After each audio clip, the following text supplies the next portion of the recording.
చిన్న చిన్న పిల్లలు వాళ్ళ తోటి విద్యార్థులు స్కూల్ లోపల టైంకి స్కూల్ విద్యను అభ్యసిస్తూ ఉంటే వీళ్ళేమో బయట నిలబడ్డారు పిల్లలు. వాళ్ళకు కూడా తెలియదు ఎందుకు నిలబడ్డారు. కొంతమంది పిల్లలు వెళ్ళిపోయారు సార్. కొంతమంది పిల్లల్ని పంపించేసి వాళ్ళ పేరెంట్స్కి చెప్తే వెళ్ళిపోయారు. చాలా మంది ఉంటారు పిల్లలు, ఒక 200 మంది అనుకున్నారు, 200 మంది అనుకుంటారు. రాగానే చెప్తుంటే వెళ్ళిపోతారు అన్నమాట, తీసుకొని వెళ్ళిపోతారు.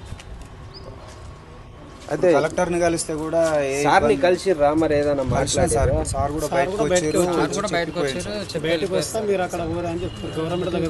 గవర్నమెంట్ తో బట్టి మాట్లాడండి. అక్కడ బట్టి విక్రమార్కతోటి మాట్లాడాలి. బట్టి విక్రమార్కతోటి వెళ్ళాలంటే ఇప్పుడు ఆయన ఉపరాష్ట్ర ఇప్పుడు ఉప ముఖ్యమంత్రి కదా సార్.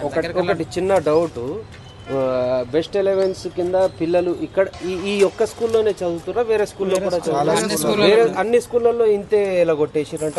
వీళ్ళకు స్టేట్ వైజ్ గా యూనియన్ తరఫున అసోసియేషన్ తరఫున ఉన్నాయంట సార్. వాళ్ళకు యూనియన్ ఉన్నదంట. యూనియన్ ప్రకారం మేము ఫాలో అవుతున్నాము, అందరం ఒకే నిర్ణయం మీద. అంటే ప్రైవేట్ స్కూల్